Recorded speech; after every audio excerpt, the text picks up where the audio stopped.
Communications and network on class today. Jiao and I will talk about congestion control in data network. Okay, congestion is like traffic jam when you are driving your car. Okay, so congestion occurs, okay, when there are too many packets, okay, present in some part of the network, okay, on the road as the car driving on the street, and you have like Google Map like showing red, okay, the same thing. Too many cars or too many packets inside some part of the network, okay, and the network is a network of queues, okay. Packet switching network is a network of queues, so you can take a look at this. This is a node, okay. You have input output queue, okay, at a node, at every node in the data network, okay, in the packet switching network, okay. So you have a link going out, okay, like this, okay, and then you have input buffer and output buffer, okay. So input buffer coming in, packet coming in here, get into the buffer, and then get switch out, okay, of the buffer. The next packet come in, maybe switch over here, okay. So this is what is done inside of the node, okay, of a packet switching network. So input buffer, output buffer. If the packet come in, okay, faster than the node can send out, the buffer will run out, okay. So you will lose the packet. The storage is full, and you cannot store them anymore, the new packet. So you will lose them, okay. For the ideal performance, okay, we will define, okay, the throughput, okay. Throughput is the number of packets delivered to the destination. Overload is the packet transmitted by the source. So overload is the input, and throughput is like the output, okay. In overload is what the source send out, okay, but the throughput is what the destination receive, okay. Now we want to evaluate the performance, okay. Ideally, okay, throughput is increased as the overload is increased. So the output will increase when the input increase, okay, until it reach the maximum throughput that you can receive, and then it will stay there. So this is the ideal performance. This is a picture of interaction of queues in the packet switching network, okay, or data network. So you have like input queues, okay, you have output queues, okay. So packet coming into the input queue and get switched out, okay, to the correct link, okay, and get stored in the output queue before sending out, okay. So this is the graph for the ideal performance. This is normalized load input, normalized throughput is the output, okay. So maximum is 1, which is 100%. So both the throughput and the overload are normalized, okay, to the maximum theoretical throughput of the network. So when the normalized load, okay, increase, okay, throughput is increased like this, okay, until it reach the 100% maximum, okay. So this is the maximum that it can go out, so it will be saturated, okay, just stay there when the input increase, okay. Now at very small load, you will have a fixed delay. This is the delay graph, okay, with the input is increased, you have fixed delay due to the, which is small, okay, due to the propagation delay time and the processing delay at the node, okay. When the load increase, okay, you can see that the delay is increased because you have, in addition to the propagation delay and the processing delay at the node, you have additional delay due to queuing. You queue inside of the buffer, okay, to get switched out and you get your queue to going out, okay. When the load exceeds or close to, maybe not exceed, but close to the very close to the network capacity, delay will go to infinity, okay. Why is that?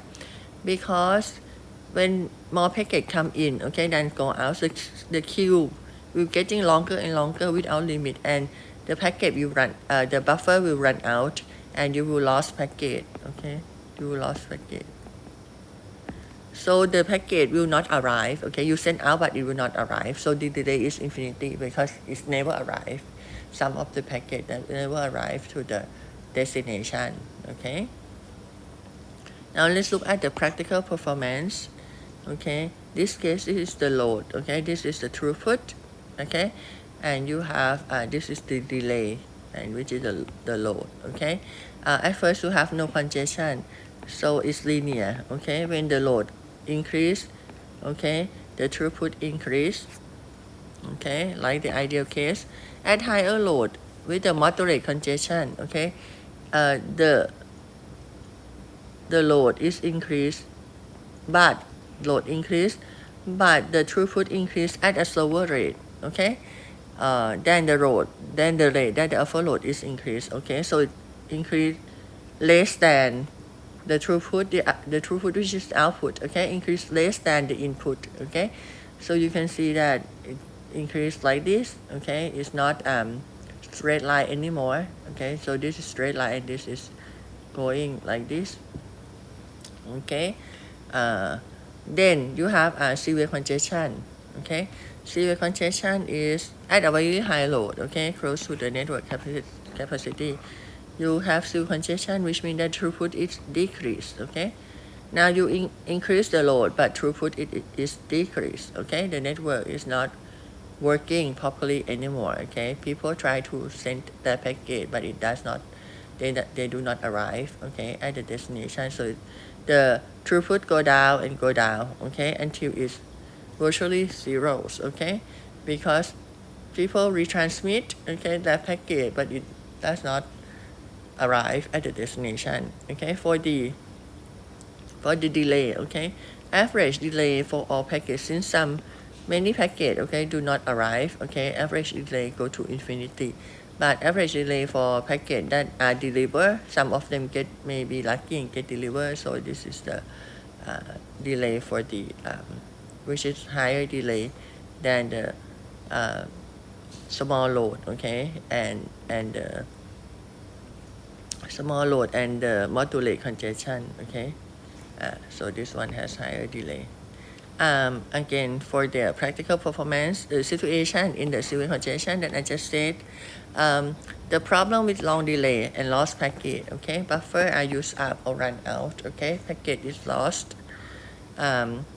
So people, sender will have more attempts, okay, they will retransmit, okay, the same data over and over, okay, in order to reach the destination, okay, but they do not arrive, okay. Many of them get lost because you have higher overload but lower throughput, okay. And because of this, we need congestion control, okay. But in order to analyze the network, like with the queue, we need like queuing theory, okay, which is very difficult.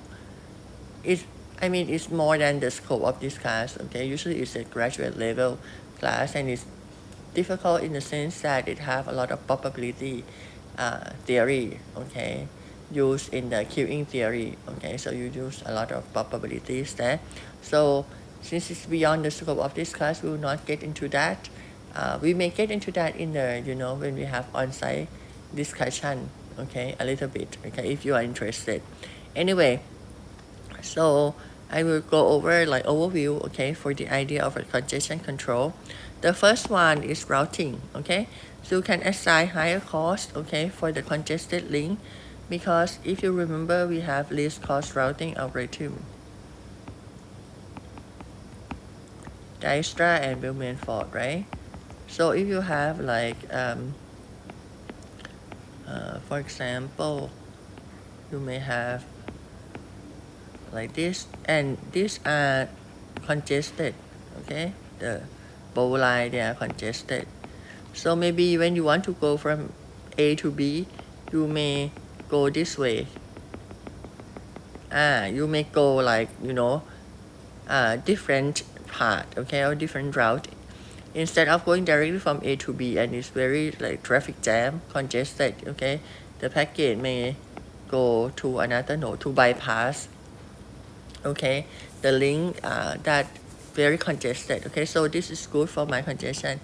So in order to avoid that, you increase the increase the cost for that link. Okay, so if normally the cost is 1, you increase it to maybe 3, 4, 5, something like that. So so people, okay, sender will avoid that link. Okay, depend on how congested it is. Okay, or you can discard some packet in the network. Okay, you can reduce the load. Okay, if you reduce the load, there's no more load coming, the that problem will get better. Okay, so you can discard the packet that will not arrive at the destination before timeout anyway. Okay, so if you know that this packet they have time limit, okay, to stay in the network, right?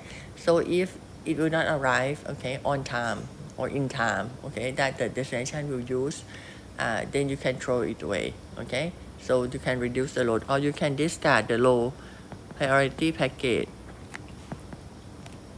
Okay, so that you allow the high priority to arrive. Okay, so you can discard the low priority packet also. This is in order to reduce the load. Okay, and there's also the congestion signaling idea. You have implicit, okay, congestion signaling, so the network doesn't tell directly, okay, but you observe, okay, that congestion occur, because when congestion occur, packet will have long delay and maybe discarded. Okay, so if the source can detect somehow, okay, about this delay or packet loss, or maybe you wait and it doesn't get like acknowledgement back, okay, for many packets, so it probably have some problem around the, some part of the network along the way. Okay, so you will learn of the congestion and they can slow down the input rate. Okay, so the source lower the offer load, the input rate. Okay, then congestion will get better. Okay, another one is explicit congestion signaling. In this case, the network tell, okay, explicitly tell the end system about the congestion. You can tell two ways, backward and forward. For backward, the network notify the source, okay, by insert the congestion information, okay, into the packet going in the opposite direction of the congestion. So suppose this is congested, okay, so it will send like, packet then come out, okay, this way. This is like backward, A, B, C, to tell the source. Okay, so this is backward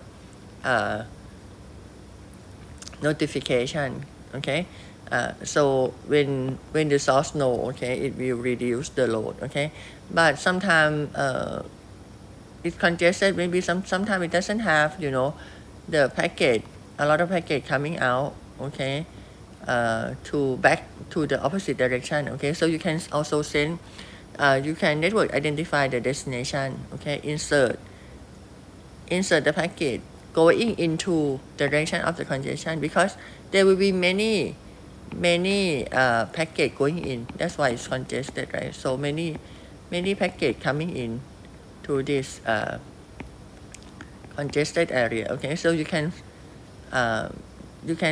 this is forward, okay, and this is backward. This is forward. So you send information, okay, to tell the destination that it is congested. Okay, then the destination can inform the source by sending some acknowledgement, something like that. Okay, so tell the destination that there's some problem here. Okay, destination will just handle it and tell the source to lower the rate. Okay, so that's it for the congestion control and overview on the congestion control. Okay, if you're interested, we can talk about the keying theory a little bit when we have an on-site class. Okay, thank you very much.